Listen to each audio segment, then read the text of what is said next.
Ici, un certain samedi d'octobre, il y a près de 13 siècles, la terre tremble sous la charge des Berbères. Leurs petits chevaux fougueux dévalent la pente de ce coteau vers la plaine, où attendent les phalanges franques, formées en triangle ou en carré.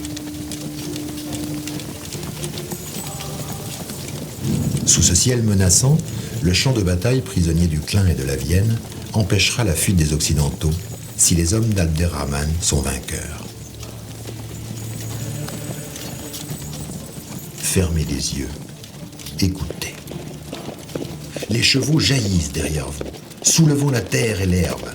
Vous percevez le souffle des montures, le cuir des harnachements, peut-être même la sueur des cavaliers. Au nom de Dieu qui est grand, ils vont combattre, oubliant la peur qui vit en chaque homme. Ceux de l'Occident les attendent, formant une digue prête à contenir le flot violent des Orientaux. Le choc est terrible. Déjà, une clameur monte, des cris, des bruits de métal, des râles. La confusion règne, les chevaux virevoltent, les flèches sifflent, les lances percent, les épées frappent, les boucliers parent, les corps souffrent. Les mers et dieux sont implorés. Les houris et les anges observent et œuvrent. Les Orientaux se préparent pour une nouvelle charge. Les Occidentaux renforcent leur rang. L'inquiétude gagne l'esprit de certains. L'espoir anime les sentiments des autres. Une nouvelle escouade arrive, fraîche et pleine d'ardeur. Elle passe là, à nouveau, près de vous, projetant les mêmes bruits, les mêmes odeurs. Elle court vers ce combat à l'issue incertaine.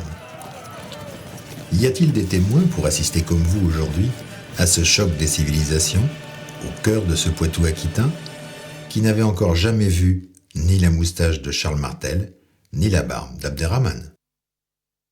Toutes les couleurs de cette table d'orientation nous transportent en 732 ou 733. Seule la bande violette de l'horizon nous ramène au présent.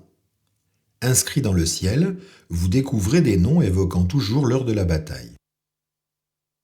La ferme de la bataille, située à quelques centaines de mètres de là. Le ravin de la mort, où le chef arabe aurait été tué. La fosse au roi, à Senon, où la légende dit qu'Abderrahman repose. La voie romaine Poitiers-Tours, que les musulmans appelèrent plus tard le pavé des martyrs. Le lieu dit Velodon, l'emplacement présumé du campement arabe. La ferme de la Brosse, dans le voisinage de laquelle on situe la position principale des Francs.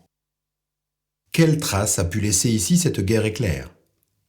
Les troupes défaites des Orientaux se sont-elles dispersées dans la région ou ont-elles reflué vers l'Espagne? Pourquoi trouve-t-on chez nous tant de lieux-dits dont le nom nous parle des morts et des Sarrasins? Si ces questions restent sans réponse, il est certain que l'armée d'Abderrahman a frappé l'imagination des Poitevins, et qu'en 732 ou plus tard, des échanges culturels se sont réalisés. On prétend à Vouneuil-sur-Vienne que les célèbres abricots de Montgamay ont pour origine quelques noyaux jetés ici par les Arabes.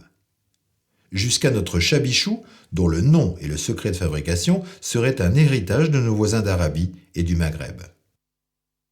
Preuve que nos traditions les plus locales sont sœurs des plus lointaines, et qu'un noyau d'abricot voyage mieux que certaines idées. Faut-il encore soutenir que le seuil du Poitou est une frontière invisible entre les peuples du Nord et ceux du Sud, entre Oil et Hoc. À Mousset, un certain samedi d'octobre, 2 civilisations se sont repoussées. Elles ont toujours beaucoup à s'apporter.